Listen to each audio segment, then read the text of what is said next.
Sí, digamos que en el selectivo pasado tú fuiste el más alto, pero como te digo, no te puedes confiar. Ujú. Bueno, este, bien, pues vamos a ver, vamos a ver.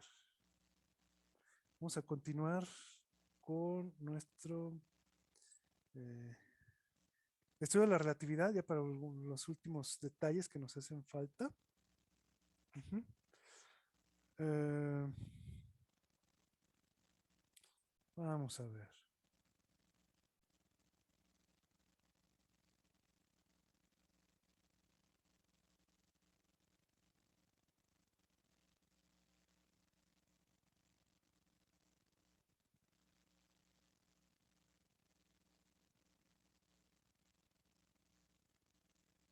Bien, entonces, ¿qué fue el último que vimos? Ya vimos la interacción de partículas cargadas con campos, ¿verdad? Tanto eléctrico como magnético. Bien, entonces, ya cuando trabajamos con cuestiones de campos eléctricos, pues siempre se puede utilizar la ley de conservación de la energía. Ujú. Mientras que y bueno, que también es válido la ecuación para el cálculo del trabajo, bueno, el teorema de trabajo y energía sigue siendo válido en la relatividad especial. Sigue siendo válido el teorema de trabajo y energía, simplemente que ahora cambia de forma, ¿no? Eso es la única cuestión. Cambia de forma la cuestión de la energía cinética, ¿sí? Pero sigue siendo igual. El cambio de energía cinética es eh,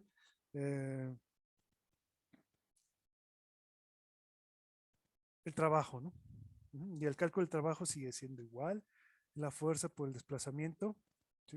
O sea, todo eso no cambia para nada. Bueno, es la integral de la fuerza por el desplazamiento. Bien, entonces vamos a hacer un ejercicio. A ver qué tal lo hacemos. Vamos a ver.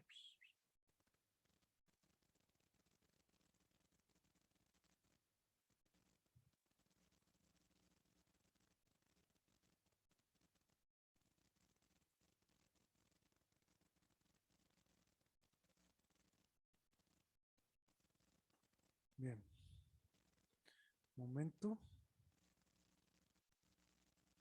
Ajá. Este,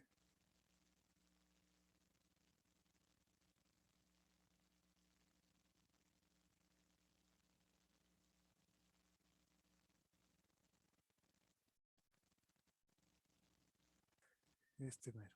Ujú. Bien, entonces que dice que tenemos una línea de carga muy larga que tiene una densidad lineal de carga, bueno, lambda. Entonces te piden que calcules la intensidad del campo eléctrico que mide un observador en reposo a una distancia R de la línea y la intensidad de campo eléctrico y de inducción magnética que mide un observador que viaja a una velocidad v paralelamente a la línea de carga a una distancia R. Y bueno, dice que exprese los resultados en función de E, B y C. Ujú. Entonces, bueno, pues tenemos eso precisamente, una línea de carga. Ahí está. O sea, puede ser un alambre infinito, ¿no? Básicamente, entonces, como es infinito, le ponemos puntos suspensivos y queremos calcular la intensidad del campo eléctrico en un punto que está por acá, en un punto que está a cierta distancia R. Ujú. A cierta distancia R del alambre. Ah, y muy importante que aquí tenemos una densidad de carga lambda. Ujú. Bien.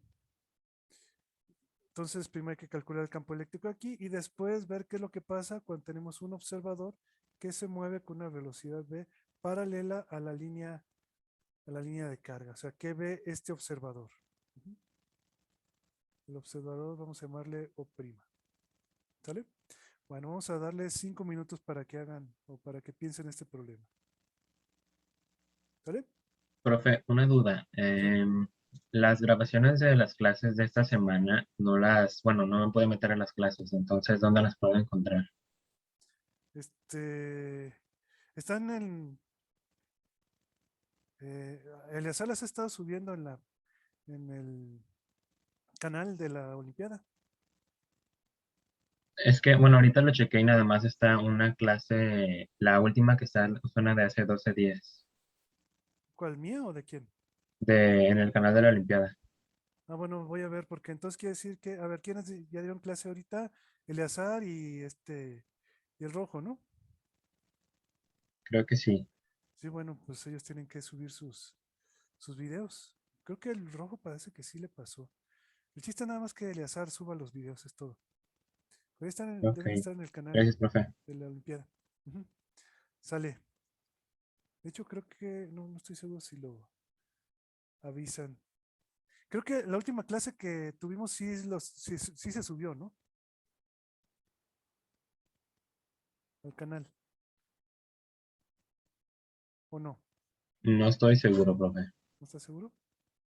Bueno, déjame preguntarle eso a Eleazar. Bueno, entonces, pues échenle ganas, piénsenle un poquito y ahorita vemos qué onda con ese ejercicio, ¿sale?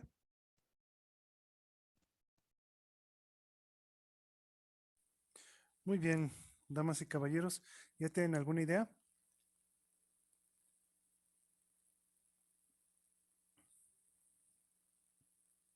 Sí, A ver.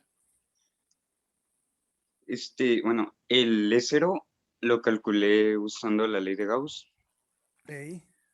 imaginando como un cilindro de radio R con el eje en el medio con la línea de carga. Ujú. Después el otro campo eléctrico ¿Y cuánto sale? del E0 es 1/2 pi epsilon 0 por lambda sobre R. Ujú. 2 pi epsilon 0 r, ¿no? Bien, esto sería la magnitud del campo. Obviamente, ¿hacia dónde iba a apuntar ese campo? Hacia afuera Hacia o, afuera. bueno, si depende si la carga lineal es positivo o negativo. Bueno, vamos a suponer que es positiva. Entonces va hacia afuera. Bueno, obviamente si es negativo, pues va hacia adentro, pero el chiste es que la dirección es perpendicular a la línea, ¿no? Sí. Correcto. Entonces ya tenemos la primera parte. Bien, ¿qué más? Y la otra parte todavía la estoy calculando, pero creo que usar contracción de Lorentz para ver cómo cambia la lambda. La lambda, ¿cómo cambiará la lambda? ¿Y en qué sentido? Bueno, sí, ¿en qué sentido tendríamos la variación de esta lambda? Obviamente vamos a medir una lambda prima, ¿no? Ahora, una cosa que debo de mencionarles es, aquí obviamente tenemos involucrada la carga, ¿no? Sí, la carga eléctrica, pero sí les mencioné, ¿no? Que la cuestión de la carga eléctrica, pero como tal, como carga Q o Q minúscula, como quieras, Q mayúscula, Q minúscula, este es un invariante, ¿no?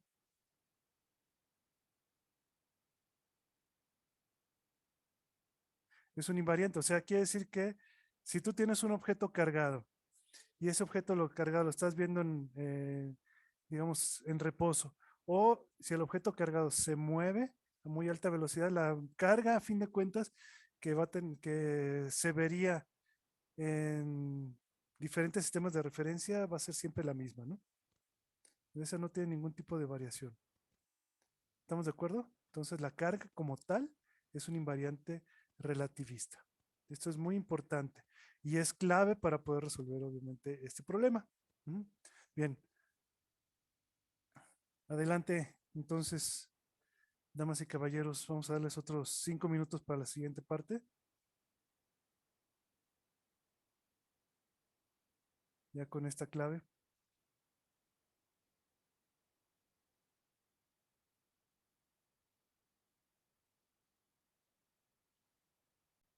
Bien, ya alguien ya tiene el resultado.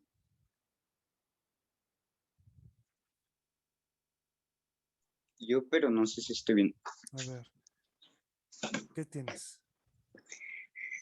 El campo eléctrico en el sistema de la partícula, Ujú, en el marco, sería gamma por el cero. ujú. O sea, el campo eléctrico vamos a llamarle E', ¿no? Sí, Gamma por E0. ¿Por qué?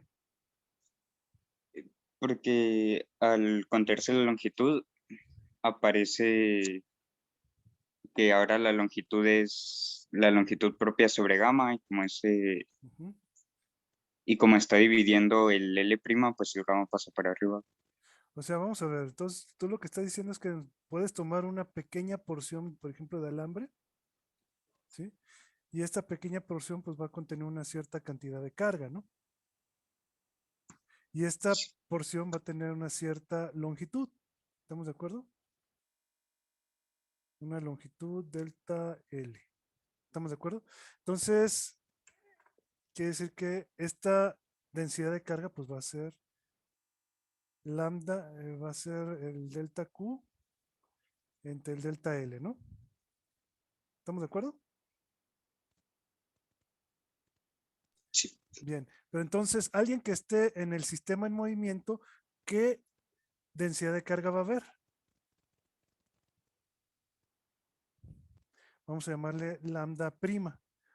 ¿En qué va a variar esta lambda y la lambda prima? en la longitud.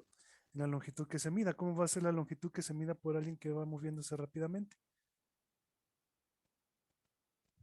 El delta L es sobre gamma. O sea, la variación va a ser básicamente en el delta L respecto del cual tú tengas que dividir, ¿verdad? Porque la cantidad de carga pues va a ser la misma. Esa, como les dije, era la clave, ¿no? Esta carga es la misma en ambos sistemas de referencia. Lo que no es igual es la longitud. ¿Y esta longitud cuál va a ser? Delta L' va a ser el delta L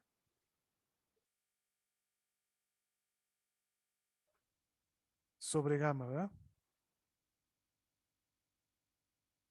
O en otras palabras, el delta L por la raíz cuadrada de 1 menos b cuadrada sobre c cuadrada. ¿Estamos de acuerdo? Bueno, y entonces, siendo así, ¿cómo sería la lambda prima en términos de esta lambda?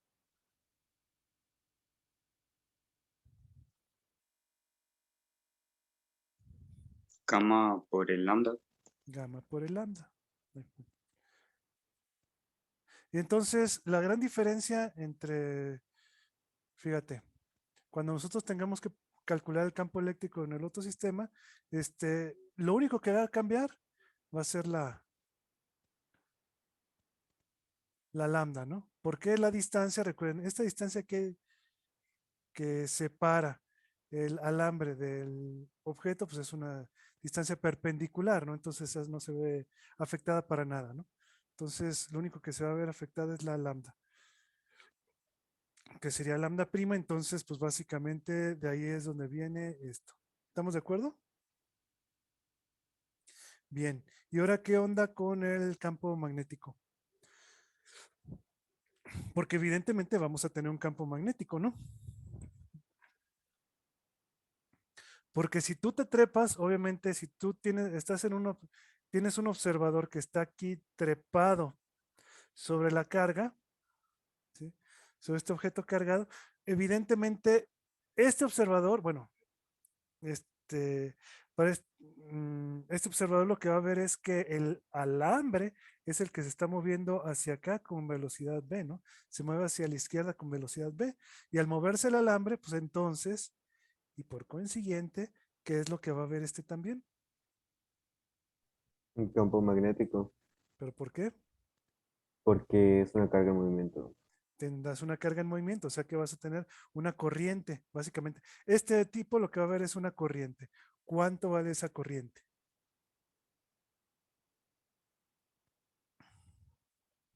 Gamma lambda Para empezar, no se llama T. corriente, se llama intensidad de corriente, ¿no? ¿Recuerdan? Esta I es el nombre correcto, es la intensidad de la corriente eléctrica. Ujú. La intensidad de la corriente eléctrica. ¿Estamos de acuerdo? No es la corriente. La corriente eléctrica es un vector que se llama J, ¿sí?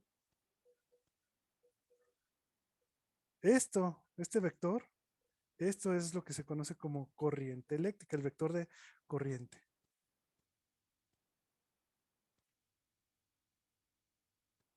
¿Sí estamos de acuerdo? Muy diferente una cosa de otra, ¿sí? Y la relación entre uno y otro es que lo que llamamos nosotros intensidad de corriente no es otra cosa más que el flujo de ese vector a través de una superficie, es una integral de superficie, ¿sí? Ya tienes una superficie, un vector de superficie,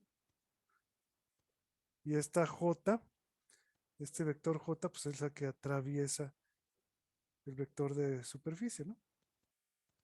Entonces esa es la relación que hay entre esta y esta. Ujú. Entonces, para que lo tengan en cuenta y que les quede muy claro, ¿no?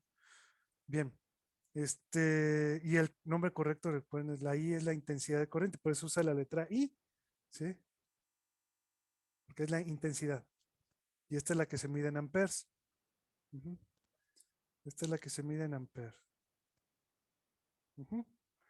Bueno, de entrada, esta J, erróneamente en algunos libros le llaman densidad de corriente. Le llaman densidad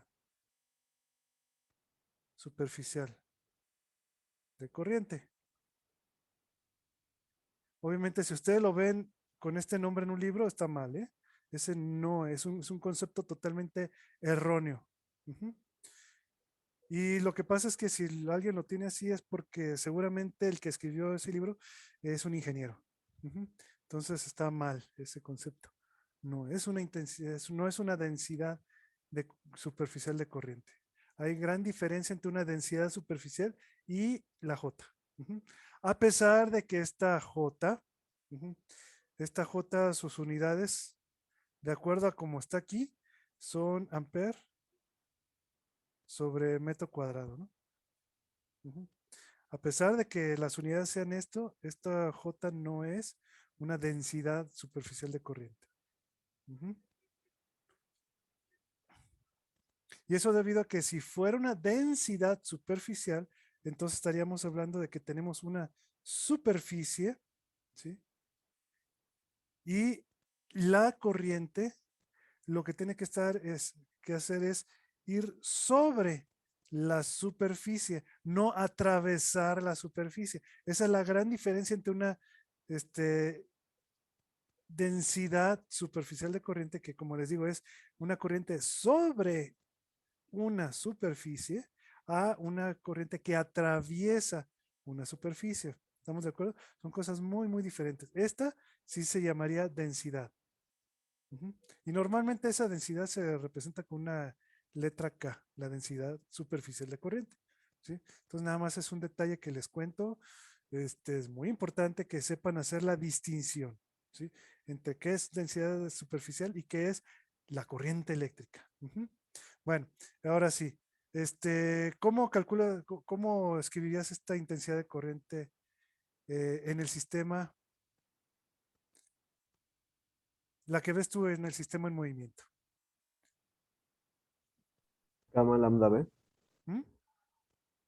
Gamma lambda B. Gamma lambda B. Sí. Ujú. Sería gamma lambda por la velocidad. ¿Por qué? Porque podemos describir que la carga sería lambda prima por una posición X. Entonces, derivamos con respecto al tiempo para tener la corriente y esa X se vuelve una velocidad. Y la lambda prima es lambda cero gamma. Es una forma, sí. Es una forma. Pero también, o sea, otra forma es, recuerda cómo se define esta cosa, la intensidad de corriente. Es cuánta carga tienes que atraviesa un punto determinado en un tiempo, ¿no? Pero obviamente el tiempo tiene que estar medido en este sistema de referencia. ¿Estamos de acuerdo? Y esto ahora sí, si tú lo multiplicas y lo divides entre el delta L correspondiente al que estamos midiendo en el mismo sistema de referencia, ¿sí?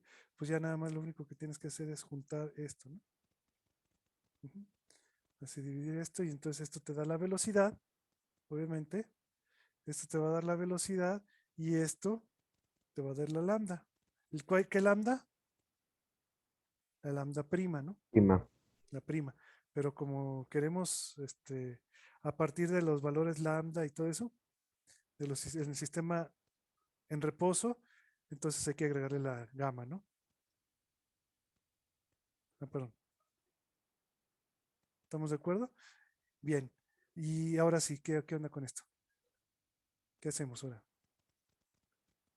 Ley de Ampere. Ley de Ampere. ¿Con ley de Ampere qué haces? Por ley de Ampere tenemos que el campo magnético es mu cero sobre 2 pi r por la corriente, la intensidad de corriente. Mu 0 por I. Y bueno, vamos a ponerle B prima, ¿eh? I prima sobre 2 pi R. ¿Estamos de acuerdo? Esta es de los clásicos resultados que si ustedes se lo saben, está muy bien, ¿sí? Recuerden, pero esto es para alambres rectos, largos y rectos. Ujú. Entonces, si este resultado ustedes se lo saben, perfecto. Igual que este otro.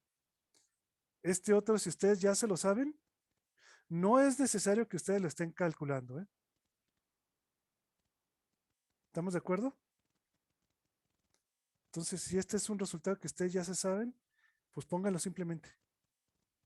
Si quieren nada más con una palabrita que digan por ley de Gauss, o una frasecita, ¿no? Por ley de Gauss, nada más para especificar y ya no pierden tiempo ustedes calculando. ¿Estamos de acuerdo? Entonces, estos dos resultados son importantísimos. ¿Sí? Y bueno, obviamente, la forma matemática del campo magnético tiene que ser la misma que este,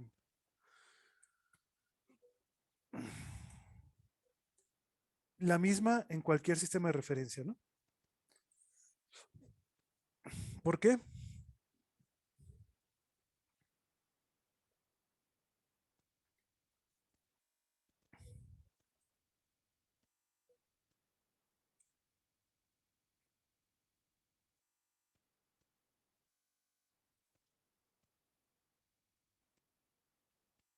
Porque es que la forma matemática es la misma. ¿Por qué te atreves directamente a poner esto? Obviamente, hay que especificar claramente que estamos en el sistema primado, ¿eh?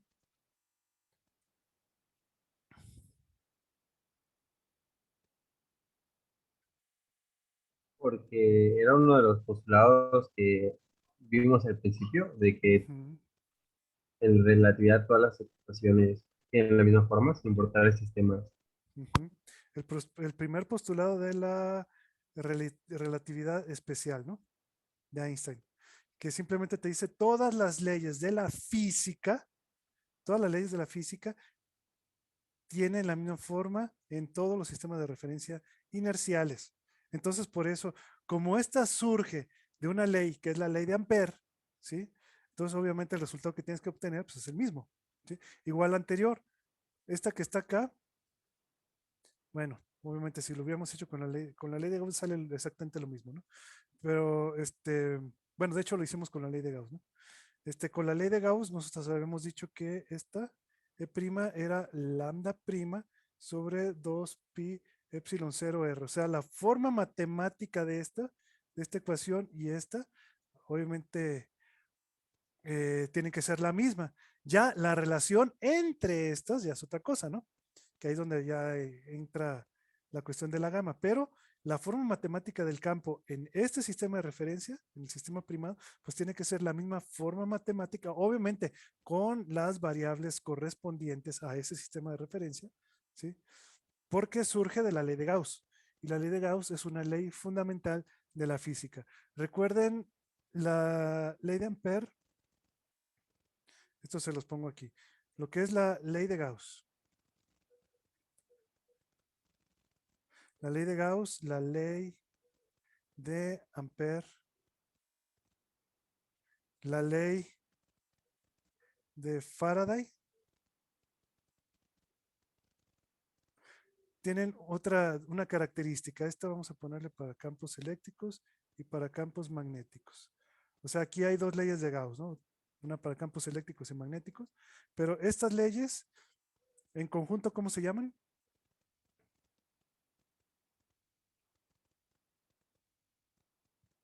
Leyes de Maxwell. Las ecuaciones de Maxwell.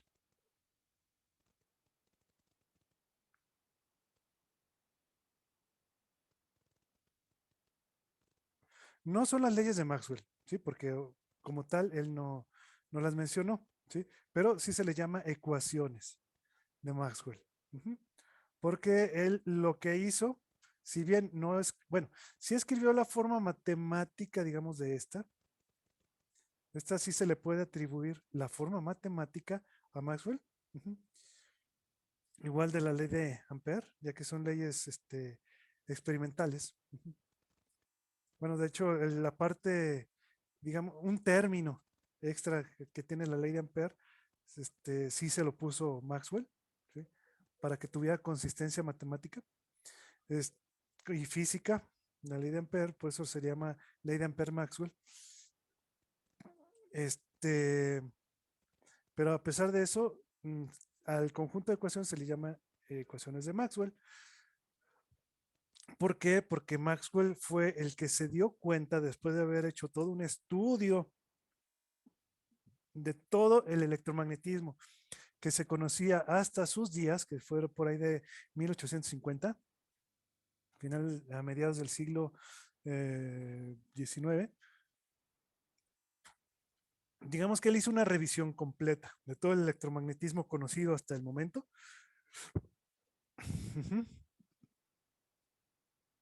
Y entonces él se dio cuenta que para conocer toda la dinámica de los campos eléctricos y magnéticos necesitabas única y exclusivamente esas cuatro leyes. Las dos leyes de Gauss, que es para el campo eléctrico magnético, la de Ampère y la de Faraday. Con eso tienes, no necesitas absolutamente nada más para poder describir la dinámica de los campos eléctricos y magnéticos. Y con un extra, eso no lo puso él, pero eso ya digamos, se dio cuenta, Einstein, ¿sí? Que esas leyes son universales, o sea, que tienen la misma forma en cualquier sistema de referencia. En cualquier sistema de referencia. O sea, fíjate, sin querer, Maxwell escribió las primeras leyes, las primeras ecuaciones relativistas que hay, ¿no? Que son las leyes de Gauss, digo, las ecuaciones de Maxwell, ¿no? Sin querer. Bueno, entonces por eso es que les digo que nos atrevemos directamente a escribir esta ecuación así, porque es válida. ¿Sí? Surge de una ley fundamental de la física, que es la ley de Ampère. Entonces va a tener el mismo resultado matemático, no importa el sistema de referencia en el que estés, y por eso lo escribimos directamente así. Entonces ya estando así, pues entonces lo único que tenemos que hacer es sustituir esto aquí, y ya tendríamos lo que vale el campo magnético. Bueno, perdón, no se llama campo magnético, es el vector de inducción magnética, recuerden. Este vector B, porque hay que expresar todo en forma correcta. ¿Sí? El vector B se llama vector de inducción magnética. No es el campo magnético, es el vector de inducción magnética. ¿Sí? Ese es el nombre correcto. Igual que el vector E, recuerden, este vector E es el vector de intensidad de campo eléctrico. No es el campo eléctrico, ¿sí? Sino la intensidad del campo eléctrico. Es como, por ejemplo, hablar de la luz, ¿sí? Tú conoces lo que es la luz, la puedes ver, la puedes percibir, ¿sí? Pero una cosa es la luz como cosa, o sí, como lo que tú ves, y otra cosa es la intensidad de la luz, que es una propiedad que tiene la luz. Ujú. Entonces, estamos hablando de lo mismo. Una cosa es el campo eléctrico y otra cosa es esta cosa que está aquí, que es una propiedad del campo eléctrico, que es su intensidad, ¿sí? Entonces, no le llames campo eléctrico, es la intensidad del campo eléctrico. Intensidad. Ujú. Igual que la I, esta es la intensidad de corriente eléctrica. No es la corriente eléctrica es el vector J. Entonces, todos esos detallitos los tienen que tener ustedes claros, ¿sí? Hay que ser correctos al momento de hablar, ¿sí? Y se los digo porque, bueno, ustedes ya en algún momento pues seguirán sus estudios, ujú, seguirán alguna carrera, espero que así sea, alguna carrera que tiene que ver con física, con ingenierías, ¿sí? Biofísica, no sé, alguna cosa que a ustedes les interese, ¿sí? Pero espero que les interese la cuestión científica sobre todo, ujú, la física, ujú, y si no, bueno, está la ingeniería, ¿sí? Pero a pesar de eso, si ustedes estudian cualquier rama derivada de la física, ujú, o asociada con la física, pues al menos espero que usen la terminología correcta, porque créanme, es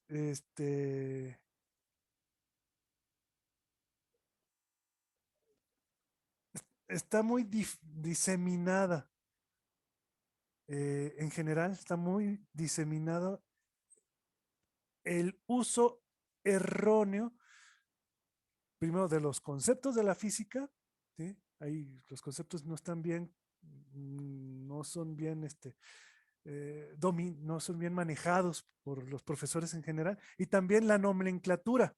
La nomenclatura tampoco es utilizada correctamente por los profesores de física, entonces hay que tener mucho cuidado, menos espero que ustedes sí sepan manejar bien toda esta nomenclatura, ¿no? Que sea algo que les quede de este taller, al menos por mi parte, ¿no? Que ustedes utilicen bien la nomenclatura. Y obviamente el utilizar bien la nomenclatura quiere decir que también entienden bien, bueno, al menos saben que hay diferencia entre los conceptos físicos, ¿no? Entonces eso es algo muy importante, muy, muy importante, ¿sí? Que quizás no se da mucha, este, importancia, si quieren, ¿no? Pero pues lo es, o sea, es importante porque precisamente el entender bien estas cuestiones hace que tú comprendas correctamente los conceptos y por lo tanto puedas, pues manejarlos y poder hacer explicaciones adecuadas y correctas. Ujú. Esta quizás es lo que diferencia de alguna manera eh, la física de Occidente con la física, digamos, de la parte oriental, ¿no? Y cuando hablo de la parte oriental, estoy hablando de la parte, digamos, de Europa oriental, ¿no? Todo aquello que tiene cierta influencia rusa, ¿no?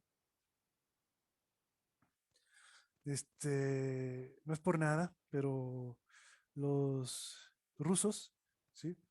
Tienen eh,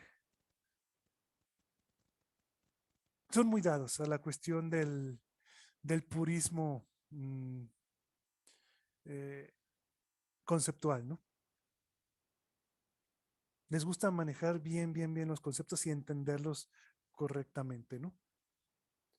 Y eso obviamente lo heredaron aquí en América, en Cuba, por ejemplo, ¿no? Los cubanos también tienen esa cuestión de que les gusta mucho manejar el purismo conceptual, ¿sí? Ya que ustedes sabrán muchos de los físicos cubanos, al menos todos los surgidos después de la revolución cubana, pues este, se educaron en la Unión Soviética, ¿no? O eh, se educaron con gente que se educó en la Unión Soviética, entonces, pues bueno, por eso es que tienen esa tradición. Y bueno, yo se los digo porque pues, también yo tengo de alguna manera algo de esa influencia en particular. Personalmente tengo influencia de profesores cubanos, ¿no? Que fueron, de hecho, no sé si les platiqué que cuando yo fui a la Olimpiada Internacional de Física en el 2000, perdón, en 1993, ¿sí? Antes de ir a la Olimpiada, pues, nosotros habíamos tenido un entrenamiento pues muy deficiente, ¿no? ¿Sí? Básicamente lo que hicieron fue, pues nos dejaron solos y luego nos juntaron con nos juntaron allá en Toluca, aquella vez, para llevarnos al al Instituto Nacional de Investigaciones Nucleares, ahí este, que está por la Marquesa, aquí bueno, está a medio camino entre la Ciudad de México y Toluca, ¿no? Entonces ahí está el Instituto Nacional de Investigaciones Nucleares, pues nos llevaron para allá y era para que profesores de ahí nos dieran clases, ¿no? Que era básicamente se pusieron a resolver problemas de Olimpiada, pero como ellos no sabían qué onda con estos problemas de Olimpiada, pues nada más nos recitaron soluciones sin ningún sentido, ¿no? Para ellos ni siquiera le entendían, entonces, pues, obviamente, pues nosotros tampoco les entendimos a ellos. Y fue hasta cuando hicieron la eliminatoria, ¿sí? Un mes antes de la Olimpiada Internacional, que trajeron a la entrenador de la selección cubana, que es Raúl, en aquel entonces, que es Raúl Portuondo Duani, ¿sí? Nos lo trajeron a nosotros y, y estuvo 15 días con nosotros, dándonos clases y créanme, esos 15 días yo los aprecié como cosas de lo mejor que he tenido yo en mi vida, ¿no? Entonces, porque les digo, bueno, el cubano nos dijo un montón de truquitos, muchos de los trucos que les he dicho cosas, pues vienen básicamente de eso. Y después, ya cuando estuve trabajando en Guadalajara, en la Universidad de Guadalajara, porque quiero que sepan que yo al año siguiente de salir de la Olimpiada yo ya estaba dando clases en la universidad, ¿sí?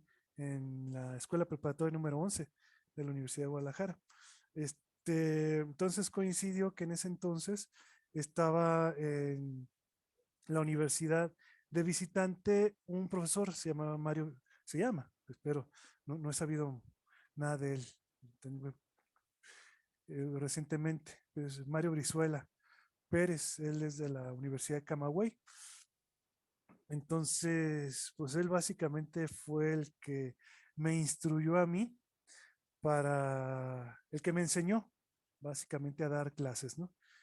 Eh, el profesor Mario Brizuela. Así que si no fuera por él, pues yo no sabría dar clases, ¿no? Y fue precisamente el que me, eh, el que me recalcó que lo importante al momento de dar clases de física es el concepto, ¿sí? El entender bien los conceptos, ¿sí? Y obviamente si tú entiendes bien los conceptos, entonces eres capaz de aplicarlos correctamente ya para la solución de problemas, ¿no? Bueno, entonces eso es lo que les quería comentar en cuanto a esto. Entonces todo eso tiene que ver también con la cuestión de la nomenclatura y todo eso, ¿eh? Bueno, entonces, ¿en qué estábamos? Ah, sí. ¿Cómo podemos escribir o reescribir entonces este vector de inducción magnética en el sistema primado en términos de la intensidad del campo eléctrico?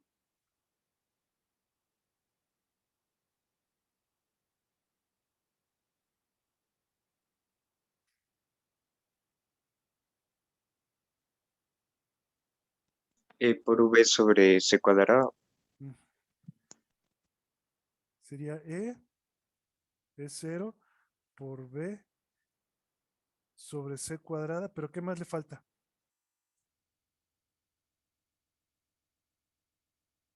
Falta una gama, creo, Falta la pero gama, sí, ¿no? La gama que viene precisamente de la I, ¿no? Que es esta. sí, Ajá. Entonces, esta. ¿Y la C cuadrada dónde sale? porque queda arriba multiplicando un epsilon 0 mu 0 y eso es uno sobre Ujú. C cuadrado. Epsilon 0 mu 0 y esto es C cuadrada, ¿no? Ah, perdón, es el recíproco de C. Esto también es algo que nosotros tenemos que recordar. Ujú. El recíproco de el producto de las dos constantes fundamentales del electromagnetismo, que son, de hecho, fíjate, cuando hablamos de epsilon 0, estamos hablando de electricidad. Cuando hablamos de mu 0, estamos hablando de cuestiones magnéticas. Pero cuando ya los tenemos los dos en conjunto, ¿de qué estamos hablando?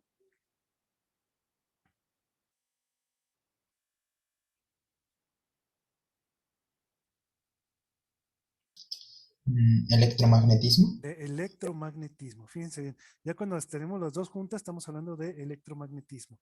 Y no solo eso, sino que, recuerden, el producto de estas dos constantes, ¿sí? Es 1 sobre C cuadrada. ¿Sí? 1 sobre C cuadrada. Esto, como les digo, deben de ustedes de recordarlo, es muy, muy importante. Y no solo eso, bueno, como epsilon cero es una constante fundamental de la física y la mu cero también son dos constantes fundamentales de la física, entonces el producto de ellas, ¿qué va a ser?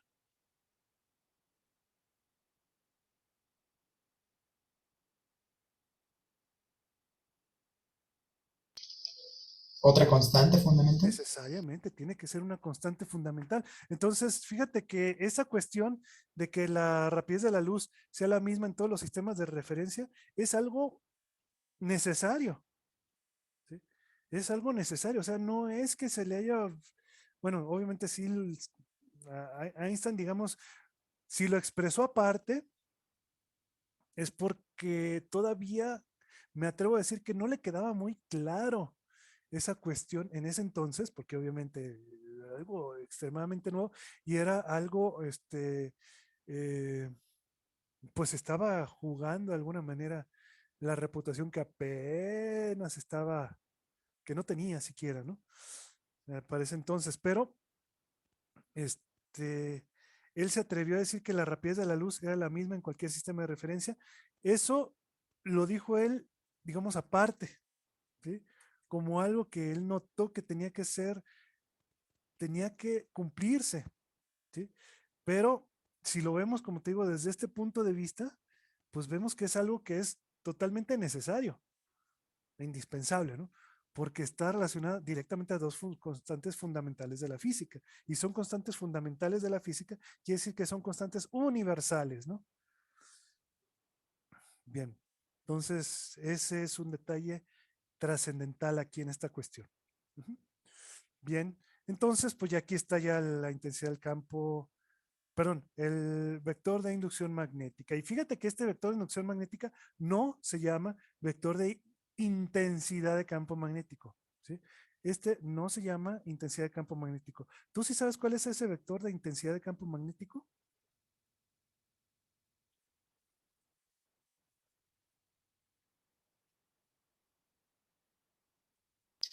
Es el que está en Webers, creo. Bueno, de unidad de Webers. Mm,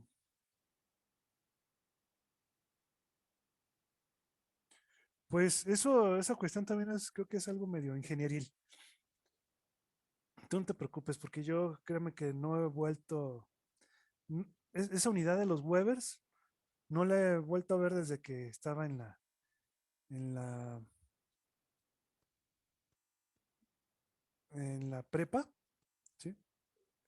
Este, de hecho, eso de los Webers creo que tiene que ver más bien con el flujo magnético, con el flujo magnético. Ujú. Esto es lo que se mide en Webers, pero bueno, te digo, no es algo, creo que dentro de las unidades modernas ya ni siquiera se utiliza eso. Lo que se utiliza es el Tesla. Ujú. Tesla, metros cuadrados, todo eso. Entonces, no, la intensidad de campo magnético, esto es un vector denominado H, ¿no? ¿Sí? Este es el vector de intensidad magnética. Ujú. De hecho, la ley de Gauss, no,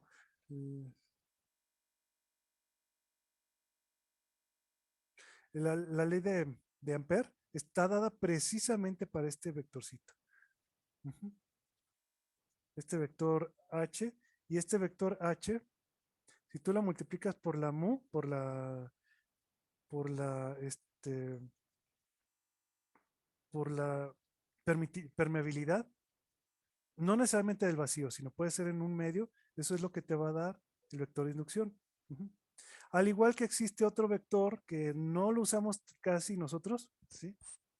Que es el vector de desplazamiento eléctrico, ¿no?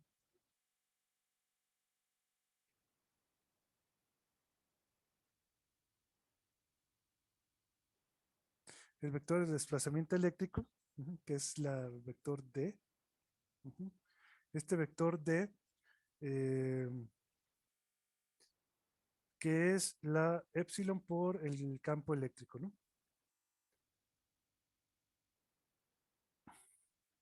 Que no necesariamente es epsilon cero, sino esto puede ser para cualquier medio.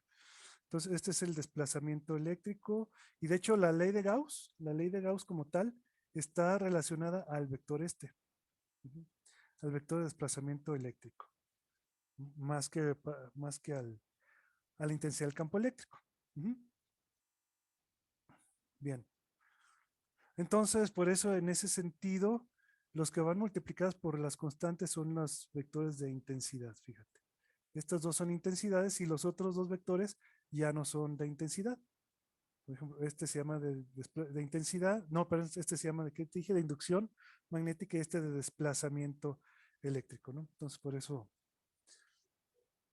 Pero bueno, digamos que históricamente, este fue el que se descubrió, el que se propuso primero, históricamente. Igual que históricamente, este fue el que se propuso primero, ¿no? Y de hecho, para cuestiones físicas, con que nada más trabajemos todo nosotros en estos términos de B y E, es más que suficiente, ¿no? Realmente los otros vectores H y D, pues son ya para cosas un poquito más específicas, ¿no? Ya cuando trabajamos en otros eh, medios, cuando en sistemas, en medios, eh, ya sea dieléctricos o bueno, también pueden ser conductores, en medios distintos al vacío, ¿sí? En medios eléctricos o en medios magnéticos, bueno, ya es que nosotros introducimos esos dos nuevos vectorcitos, ¿no? ¿Sí? D y H. Ujú. Bueno, por eso nada más se los menciono, ¿sí? Y todo venía porque precisamente la pregunta era por qué este no era, el vector B no era denominado intensidad de campo magnético. Bueno, y eso, como les digo, es cuestión ya posterior. Ujú. Una duda, profesor. ¿El vector H qué unidades tiene? La mu es no, no es adimensional. Este vector H, ¿cuál es las unidades? A ver, déjame checar, ahorita te digo. Sí, sí, creo. H punto de R, para eso usamos la ley de de que, a ver, la integral, mu 0 J. Aquí está, este está en amper metro cuadrado.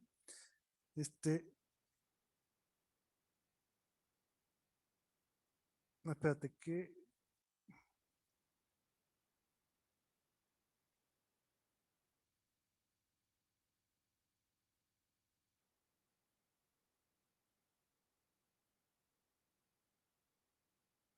así está bien.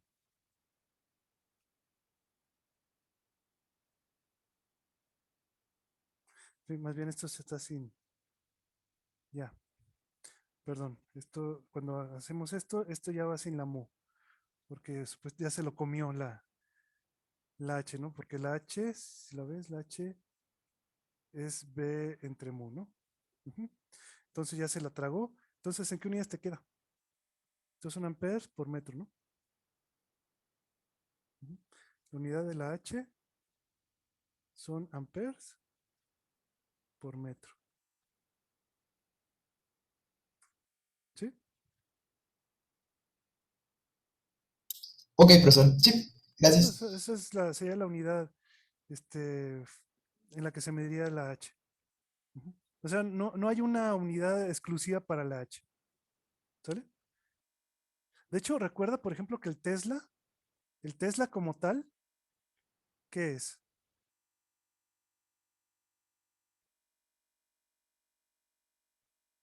El Tesla también es una unidad derivada, ¿no? Debes de recordar eso. Es una unidad que se deriva del ampere, metro, el kilogramo y todo eso, ¿no?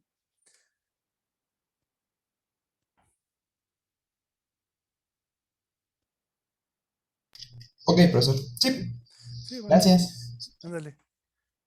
Igual, por ejemplo, esta D tampoco tiene una unidad específica para eso. Entonces, tú nada más recuerda que lo que importa es la B, que esta se mide en teslas, ¿sí? Y el campo eléctrico, que se mide en qué unidades?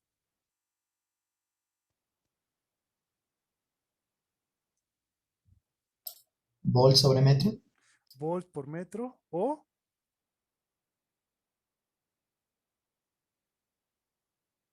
Newton por Coulomb, ¿no?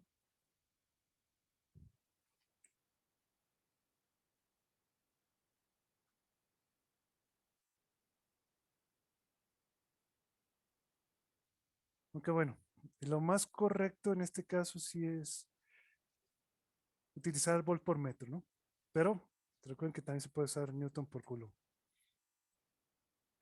Bueno, bien. Otra cosa que les quería mencionar es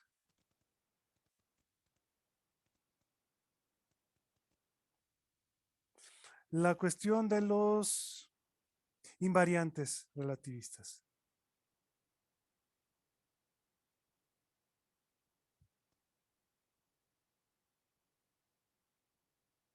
¿Recuerdan qué era? ¿Qué eran estos invariantes relativistas?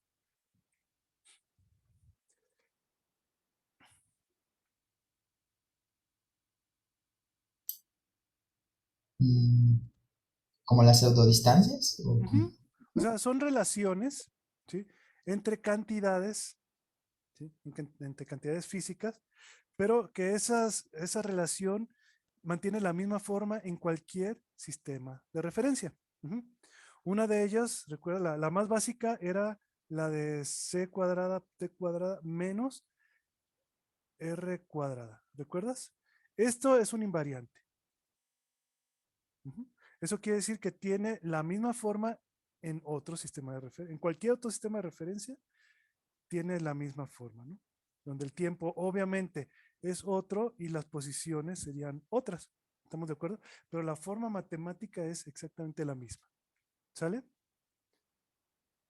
Y obviamente esto nos dice que, pues, la C hace las veces de constante ¿qué qué podríamos decir?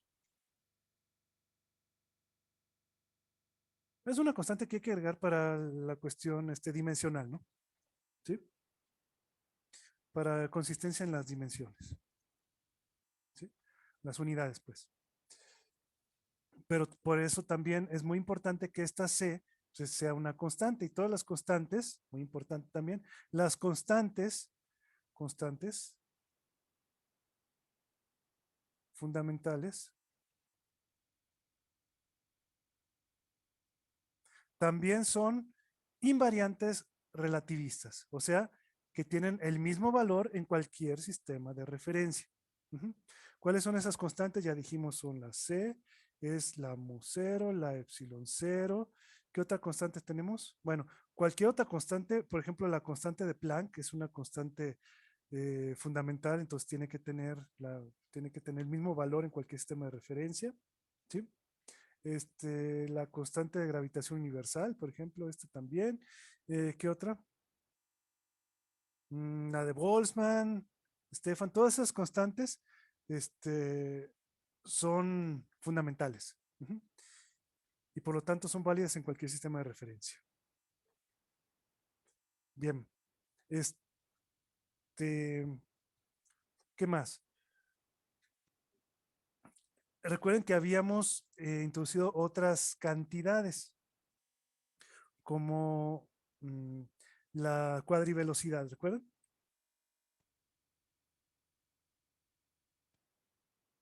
La cuadrivelocidad que tenía por componentes, la componente espacial y la componente, perdón, la componente espacial y la componente, perdón, la componente temporal y la componente espacial. Recuerden que la parte vectorial, la parte vectorial se le conoce como la componente espacial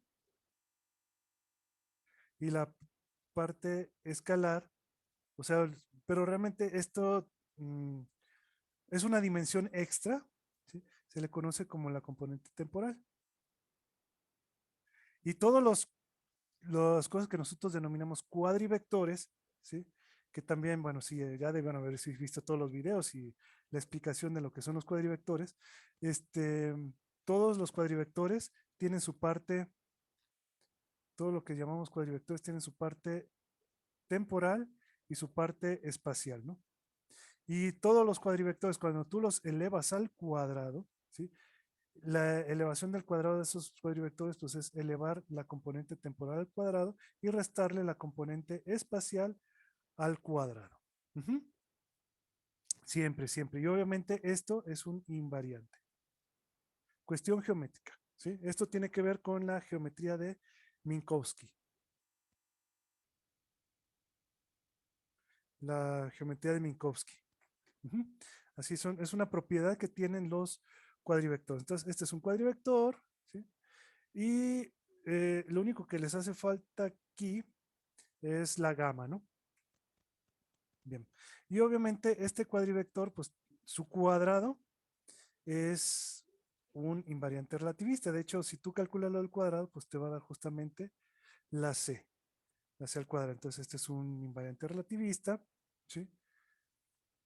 ¿Qué otro? La M. Habíamos dicho la M o la masa. Esto es un invariante relativista. A pesar de que ustedes en algunos textos lo vean, de que la masa cambia dependiendo del sistema de referencia en el cual estés, y que si tú lo ves un objeto que se mueve a alta velocidad, la masa aumenta, créanme, esos textos que ustedes ven así son arcaicos. el concepto correcto, o sea, ya, eso ya no se usa, al menos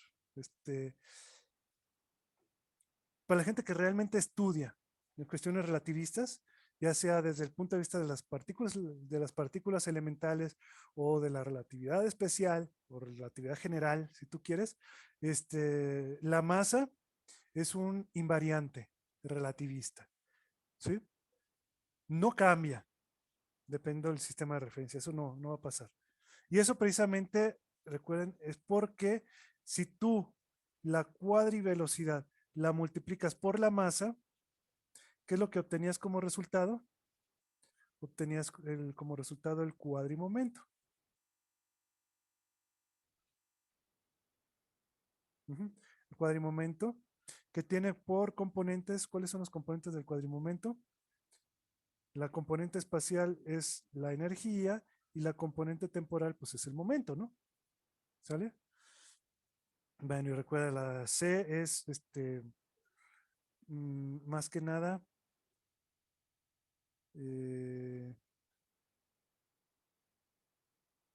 ¿qué era?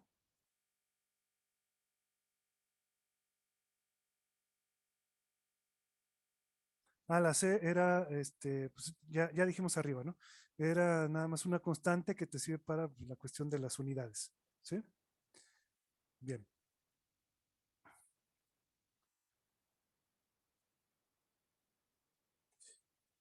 ¿Y el cuadrado de esto qué te da?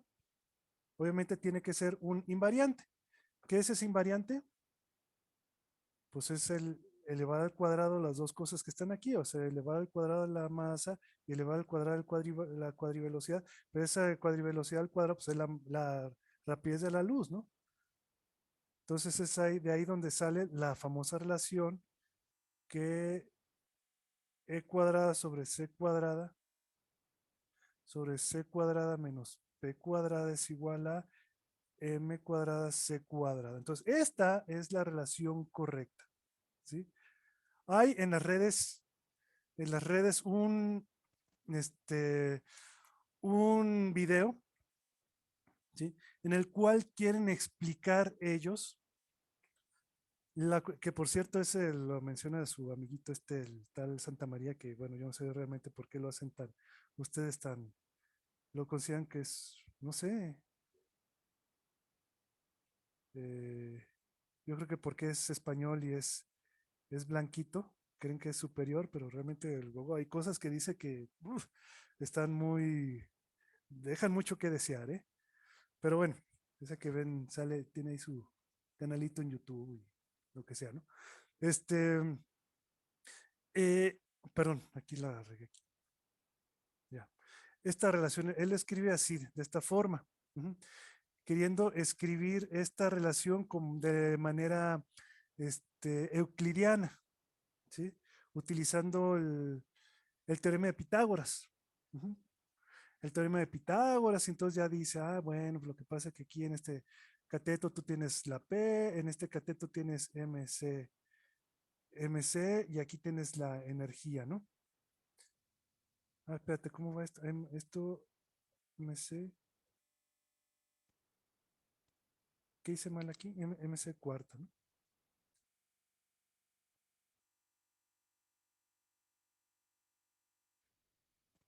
Ya cuando despejamos la C, te queda el cuarta.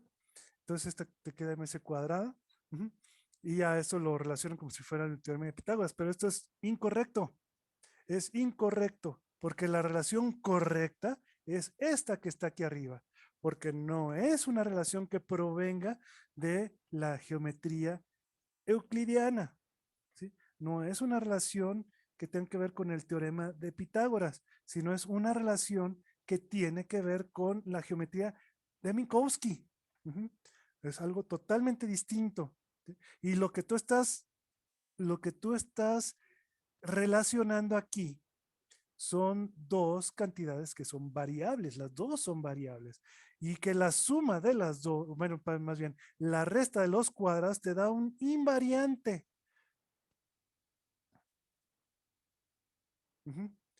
Te da una constante.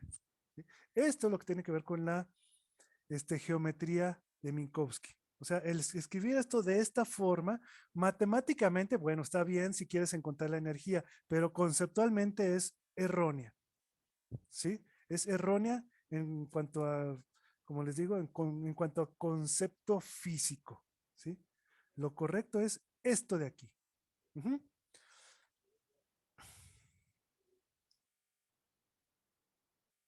Bien.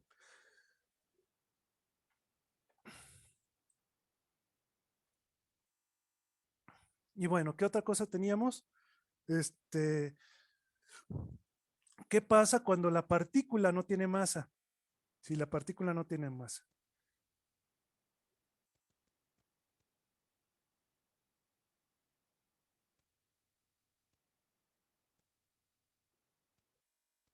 Ujú. Si la partícula no tiene masa, ¿qué pasa?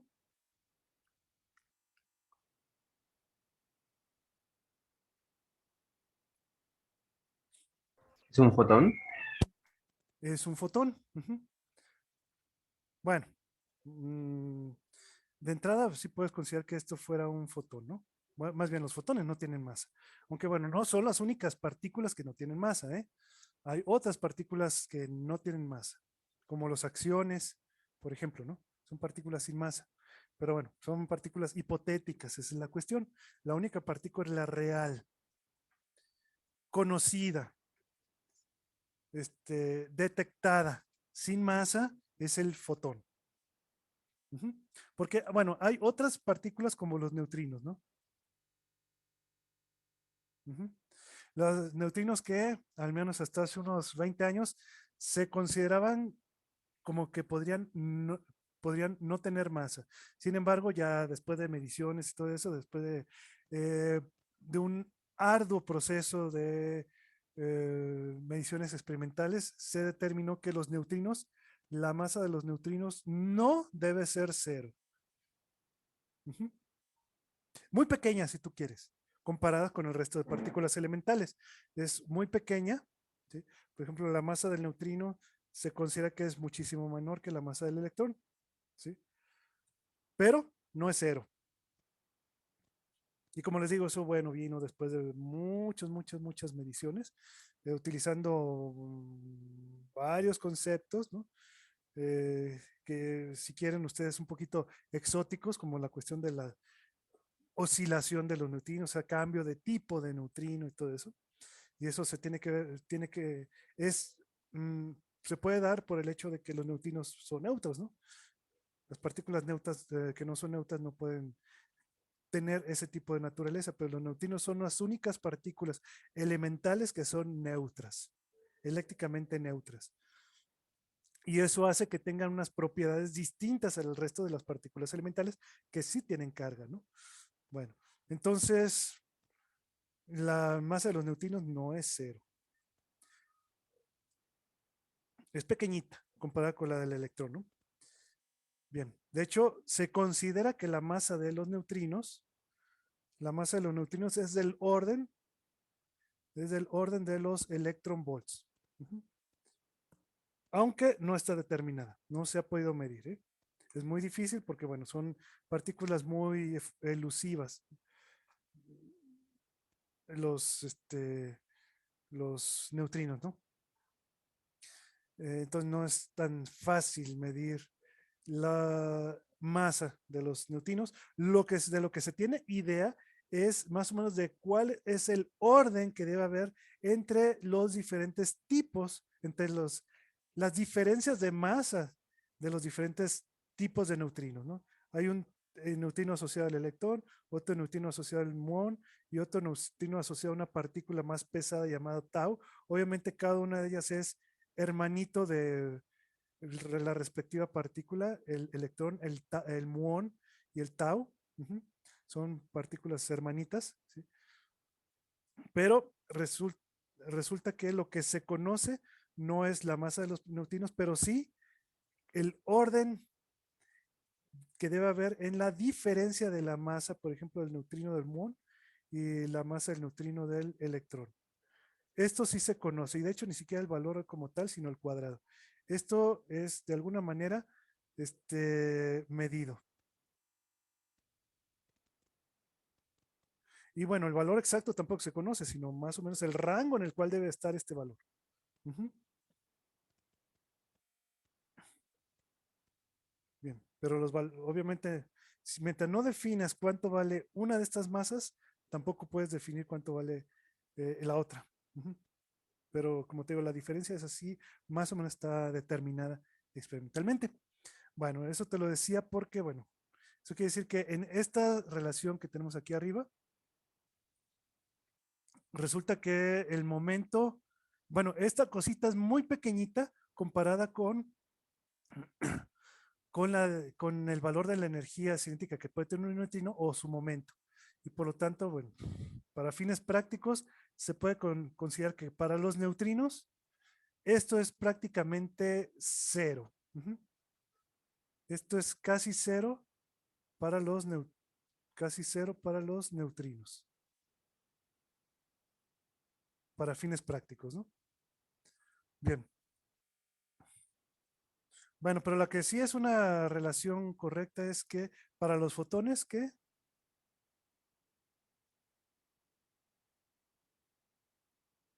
Para los fotones tenemos que esto es igual a P por C. Esto sí es así. Ujú.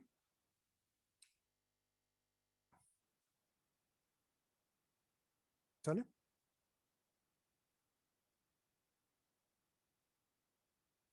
Bien.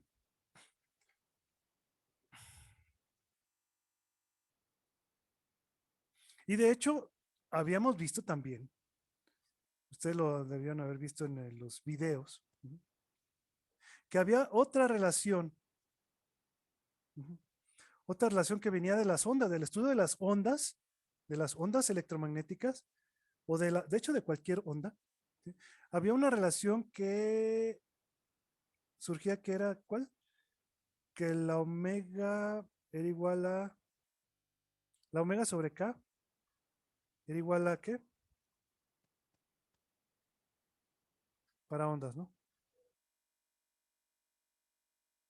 Omega sobre K era igual a, este, a la velocidad de propagación. Y para cuando hablamos de ondas electromagnéticas, entonces esto era igual a la rapidez de la luz, ¿no?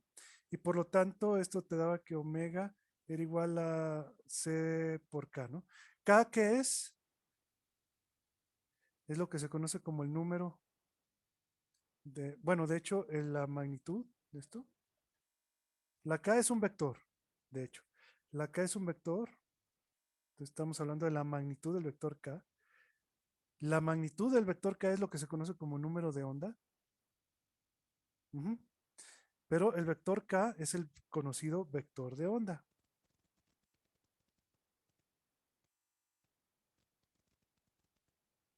Y ¿qué es lo que te representa físicamente el vector de onda?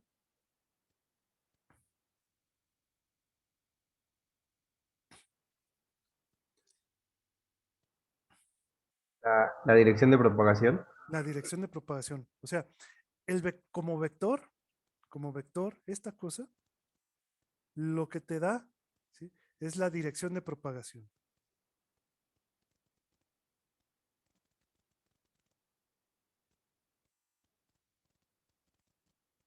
Como vector te da la dirección de propagación. Bien. Y su magnitud, dijimos que es el número de onda, pero resulta que su magnitud pues, tiene un valor específico, ¿no? ¿Cuánto vale la magnitud del vector de onda? O sea, el número de onda. Es 2pi entre la longitud de onda, ¿no? ¿Sí? Lambda, recuerden, es la longitud de la onda. Bueno, entonces, tenemos esta relación de aquí. Y recuerden, eso te da la cuestión de que si tú lo elevas al cuadrado,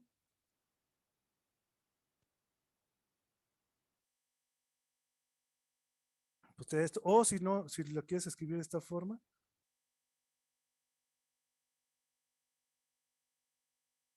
ujú, te va a dar 0. O si quieres escribirlo todavía un poquito más así, va a ser omega cuadrada sobre c cuadrada menos k al cuadrado, así.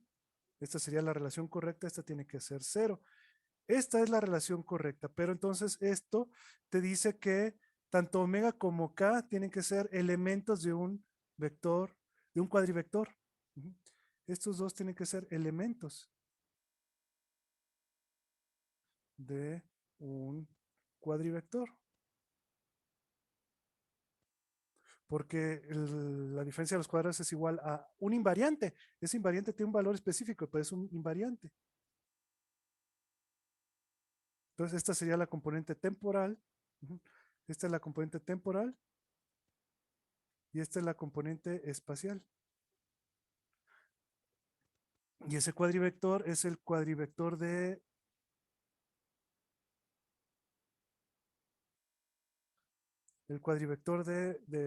onda. El cuadrivector de onda. ¿Sí? Cuadrivector de onda.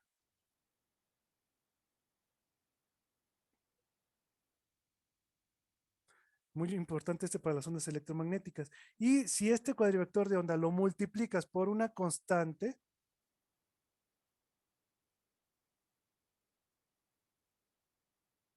¿qué es lo que tienes?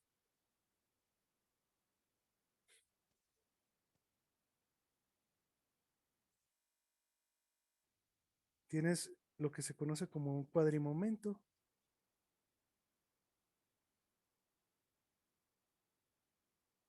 ¿Un cuadrimomento de quién?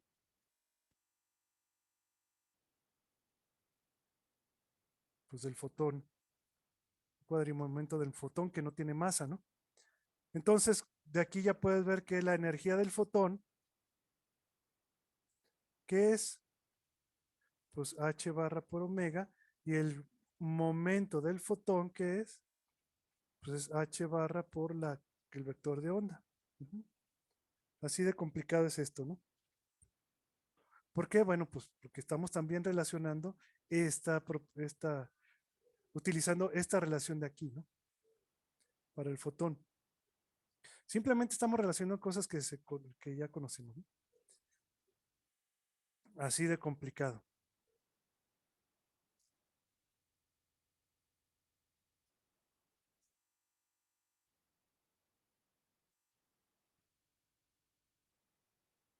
De hecho, bueno, ya vieron también en los videos cómo es que se obtenía, a partir de esto, se obtiene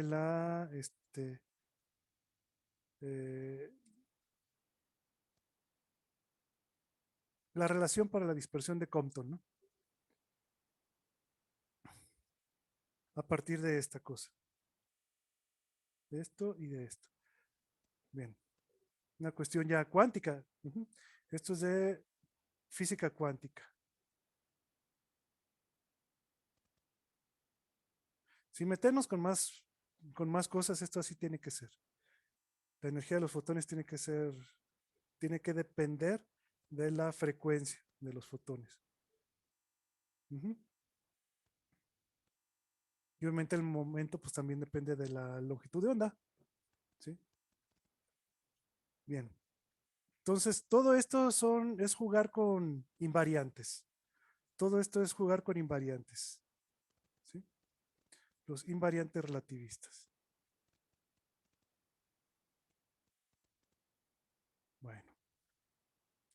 Invariantes. Desde el punto de vista de invariantes, tú puedes sacar muchas cosas. ¿Sí? Muchas relaciones. Si consideras precisamente esto de los invariantes relativistas, y los invariantes relativistas, como te digo, se tienen que dar a partir de esta relación de los cuadrados entre la parte espacial y el vectorial de un cuadrivector. Bien, entonces ya tenemos cuadrivectores, todo eso, y llegamos a estas cantidades. No tiene nada de truco ni nada de magia. Sale todo naturalmente. Bueno, pues existen otros invariantes relativistas que son muy importantes, pero para los campos eléctricos y magnéticos, invariantes.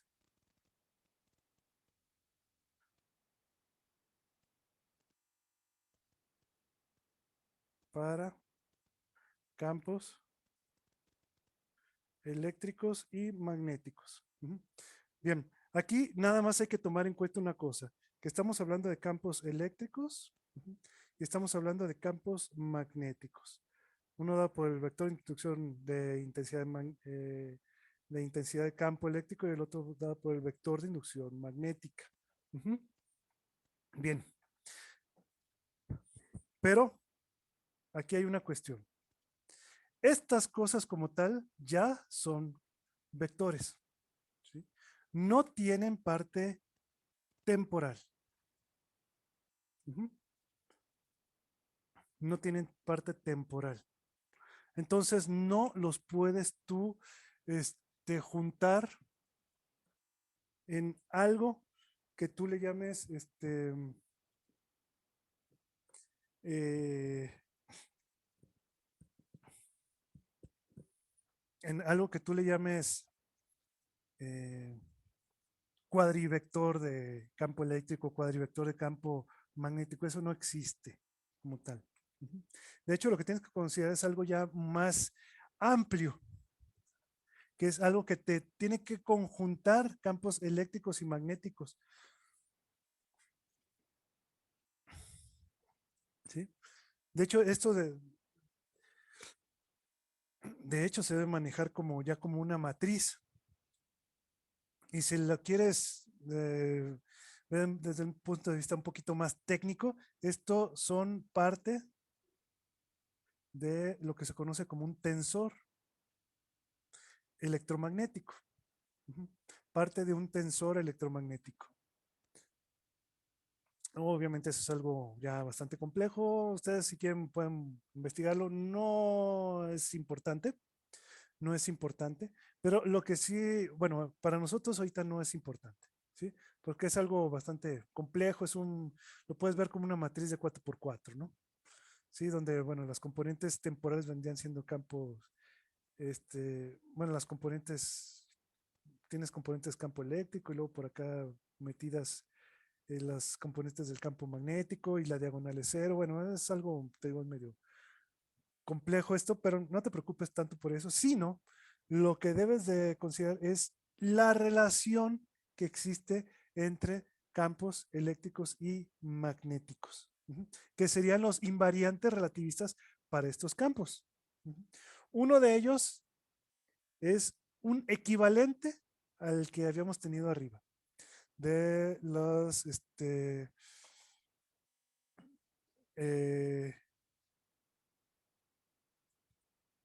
de los cuadrivectores. Y es que si tú multiplicas C cuadrada, o sea, el cuadrado del campo del vector de inducción magnética, le restas el cuadrado del vector de intensidad del campo eléctrico, esto va a ser un invariante. Entonces, esta es la primera relación que tenemos. Y la otra relación que vamos a tener entre campos eléctricos y magnéticos, como te digo, como es algo un poquito más complejo, entonces esto no nada más te lleva a una relación, sino que te tiene que llevar a dos relaciones. ¿Sí? La otra relación es que el producto escalar entre el campo eléctrico y el campo magnético, este producto es un invariante. Entonces, en conjunto, las dos en conjunto, estos te van a dar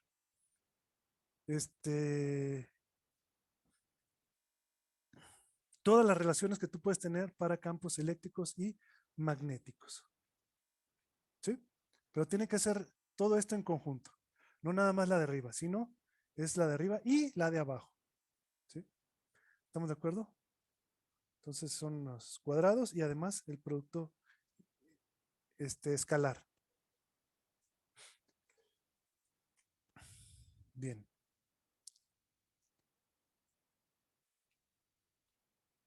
Y de hecho esto te ayuda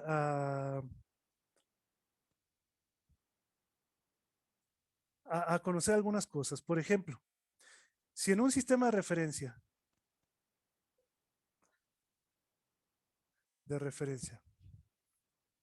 por ejemplo, el campo magnético es cero, ¿qué va a pasar en cualquier otro sistema de referencia?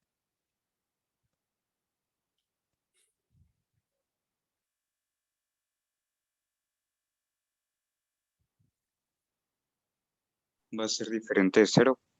Obviamente, si en un sistema de referencia el campo magnético es cero, en cualquier otro sistema de referencia no necesariamente, ¿no? O sea, tú vas a tener que B' C cuadrada menos E' al cuadrado, esto sería en cualquier otro sistema de referencia. Si esto vale cero, pues en otros sistemas de referencia, pues obviamente esta relación no va a ser cero, ¿no? No tiene por qué ser cero. Más bien, si B es cero en un sistema de referencia, o sea que solamente tienes campo eléctrico, en cualquier otro sistema de referencia, pues vas a poder tener los dos campos. Pero, fíjate bien, aquí la cuestión está en que si solamente tienes campo eléctrico, entonces necesariamente la magnitud del campo eléctrico pues tiene que ser mayor que la del campo magnético para que esta resta te dé negativo, ¿no? ¿Estamos de acuerdo? Eso por un lado. O sea, eso te dice qué onda con la relación entre las dos magnitudes de los campos, eléctrico y magnético. La magnitud del campo eléctrico es mayor que la del campo magnético, obviamente multiplicada por c cuadrada. Y por otro lado, algo que es muy bonito, si el campo magnético es nulo o es cero en un sistema de referencia, ¿qué puedes decir de los campos eléctricos y magnéticos en cualquier otro sistema de referencia? ¿Alguno de ellos dos debe ser necesariamente cero? No. Ya estás diciendo que en un sistema de referencia esto es cero. Quiere decir que si el campo magnético, por ejemplo, es cero, pues obviamente el producto te va a dar cero. Entonces, en cualquier otro sistema de referencia, el producto tiene que ser cero. ¿Qué significa eso?